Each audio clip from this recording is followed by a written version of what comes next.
যেমন ক্রিস্পি হয় তেমন টেস্টি হয়, একটি খেলে আর একটি খেতে চাইবেন।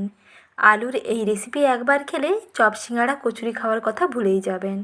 হাতে মাত্র 5 মিনিট সময় নিয়ে দুটো সেদ্ধ আলু দিয়ে বানিয়ে ফেলুন এই রকম মুচমুচে কুড়কুড়ে পটাটো স্ন্যাক্স কিংবা আলুর বল।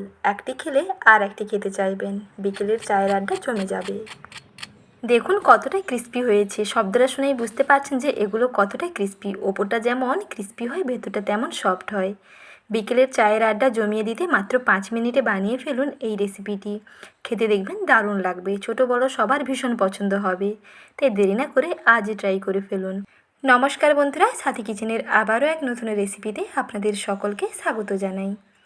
মুচমুচে টেস্টি আলুর এই বল বানাতে প্রথমে এখানে নিয়ে নিয়েছি 3টে কাঁচা আলু। আলুগুলোকে একটা পিলার দিয়ে প্রথমে খোসাটা ছাড়িয়ে নিচ্ছি।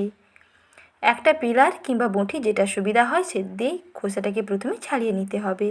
আলু সেদ্ধ করার পরেও খোসা ছাড়াতে পারেন, আর নাহলে এরকম খোসা ছাড়িয়ে আলু সেদ্ধ করতে পারেন। যেটা সুবিধা হয় সেই মতন করে বানিয়ে নেবেন। প্রথমে দেখুন আলুর খোসাটাকে ছাড়িয়ে নিয়েছি, তারপরে আলুগুলোকে এইরকম দুফালি করে কেটে নিয়েছি। এখন এই আলুগুলোকে প্রেসার কুকারে অল্প একটু জল দিয়ে সেদ্ধ করে তারপরে জলটা ঝরিয়ে নিচ্ছি। দেখুন আলুগুলোকে বেশ ভালোভাবে সেদ্ধ করে নিয়েছি। এখন আলুগুলো একটা প্লেটের মধ্যে নিয়ে নিচ্ছি। এখন এই আলুগুলোকে একটা কাঁটা চামচ দিয়ে ম্যাশ করে নেব। যেহেতু আলুগুলো ভীষণ গরম আছে তাই হাত দিয়ে মাখতে কিন্তু অসুবিধে হতে পারে। তাই একটা কাঁটা চামচ দিয়ে আলুকে ম্যাশ করে দেখবেন কাজটা অনেক সহজ হয়ে যায়। ম্যাশার দিয়ে ম্যাশ করতে পারেন, আর ম্যাশার না থাকলে এইরকম কাঁটা চামচ কিন্তু আমাদের সবার বাড়িতেই অ্যাভেলেবল। তাই কাঁটা চামচ দিয়ে যদি এইরকম আলুটাকে ম্যাশ করে নেওয়া যায়, আলুর মধ্যে আর কোনো এই দানা দানা অংশগুলো থাকে না, আলুটা বেশ ভালোভাবে ম্যাশ করে নেওয়া যাবে। আলুটাকে একটা গ্রেটার দিয়েও ম্যাশ করে নিতে পারেন, তাতেও কিন্তু বেটার রেজাল্ট আসবে। এখানে কিন্তু আলুটাকে একেবারে স্মুথ করে মাখতে হবে। আলুর মধ্যে যাতে কোনো রকম দানা দানা না থাকে সেটা কিন্তু খেয়াল রাখবেন। দেখুন আলুটাকে ভালো করে ম্যাশ করে নিয়েছি, আর কতটা মসৃণ হয়েছে দেখুন। আলু মাখাটা এইরকম শুকনো শুকনো হবে আর এইরকম একটু মসৃণ হবে।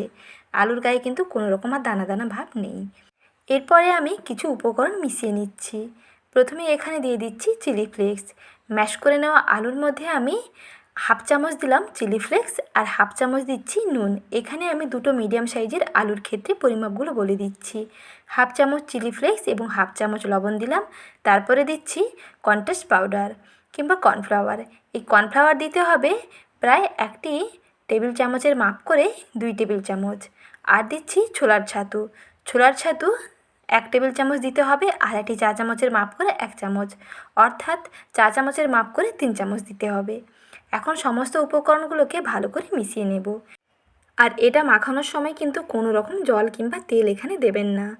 শুধু শুকনো উপকরণগুলোকে ভালো করে একটু মিশিয়ে নিন, তারপরে এইরকম একটা টাইট করে আলুর ডো বানাতে হবে। চাইলে এখানে কিন্তু অল্প একটু ম্যাগি মশলাও দিতে পারেন, তাহলে বাচ্চাদের দেখবেন আরও বেশি পছন্দ হবে। এখন এই ডো থেকে ছোট ছোট বলগুলো বানিয়ে নেব। তার আগে অবশ্যই হাতের মধ্যে একটু সাদা তেল মেখে নেবেন। তেল না মাখলে কিন্তু আলুর এই বলগুলো বানাতে ভীষণ অসুবিধে হবে, কারণ ভালো করে এই রকম বলগুলো বানাতেই পারবেন না, একটু ফেটে ফেটে যাবে। তাই হাতের মধ্যে যদি একটু তেল লাগিয়ে নেওয়া যায় তাহলে দেখবেন এইরকম সুন্দর করে বলগুলো বানিয়ে নেওয়া যাবে। আর বলগুলো যখন বানাবেন একটু প্রেস করে চেপে চেপে বানাবেন, তাহলে আর ভাজার সময় ফেটে যাবে না। আর যেহেতু এখানে কোনো রকম জল ইউজ হয়নি, তাই যখন মাখানোটা যেহেতু এইরকম টাইট আছে, এটা কিন্তু ভাজার সময় দেখবেন একটু ফাটবেও না। এই পদ্ধতিতে বানিয়ে দেখুন, পটেটো বলসগুলো যেমন ক্রিস্পি হবে তেমন টেস্টি হবে, আর একেবারে পারফেক্টভাবে বানাতে পারবেন। দুটো করে বল বানিয়ে নিয়ে তারপরে আবারও হাতে অল্প একটু রিফাইন্ড অয়েল মেখে আবারও বলগুলো বানাবেন। তাহলে বলের গাগুলো এরকম মসৃণ হবে, আর যখন বলগুলোকে তেলে ভাজবেন তখন এগুলো কিন্তু একটাও ফাটবে না, একেবারে পারফেক্টলি মুচমুচে হবে। ভেতর থেকেও সফট হবে আর উপর থেকে ক্রিস্পি হবে। দেখুন এক এক করে সমস্ত পটেটো বলগুলো রেডি করে নিয়েছি।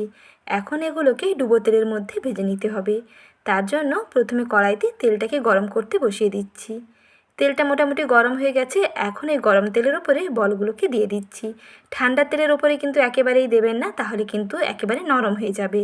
তাই প্রথমে তেলটাকে একটু বেশি করে গরম করবেন, গরম তেলের ওপরে বলগুলোকে ছাড়বেন, তারপরে গ্যাসের ফ্লেমটাকে একটু কমিয়ে দেবেন। একটু লো ফ্লেমে ভাজতে হবে, তাহলে ভীষণ মুচমুচে হবে। একটু এরকম উল্টে পাল্টে ভেজে নিচ্ছি। এগুলো তেলে দেওয়ার পরে দেখবেন একটু আকারে বড় হয়ে যাবে, বেশ ফুলে টইটম্বুর হয়ে যাবে, আর একেবারে গোল গোল ফুলকো ফুলকো বলগুলো তৈরি হবে। এখন এগুলোকে উল্টে পাল্টে ভেজে নিচ্ছি। যখন দেখবেন কালারটা একটা সাইডে একটু ব্রাউন হয়ে যাচ্ছে তখন অপর সাইডটাকে উল্টে দিন। এইভাবে উল্টে পাল্টে সময় নিয়ে ভাজতে হবে, তাহলে সব দিকটা বেশ ভালোভাবে ভাজা হয়ে যাবে। এটা দেখুন কালারটা বেশ সুন্দর চেঞ্জ হয়ে গেছে।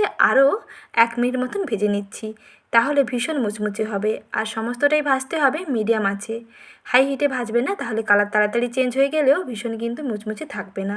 ভাজার পরে প্রথমে মুচমুচে থাকলে পরে কিন্তু এগুলো নেতিয়ে যেতে পারে, তাই একটু লো ফ্লেমে ভাজবেন।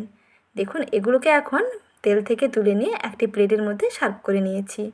অল্প একটু টমেটো কেচাপ দিয়ে খেয়ে দেখতে পারেন, খেতে দেখবেন দারুণ লাগবে। আর কতটা ক্রিস্পি হয়েছে দেখুন।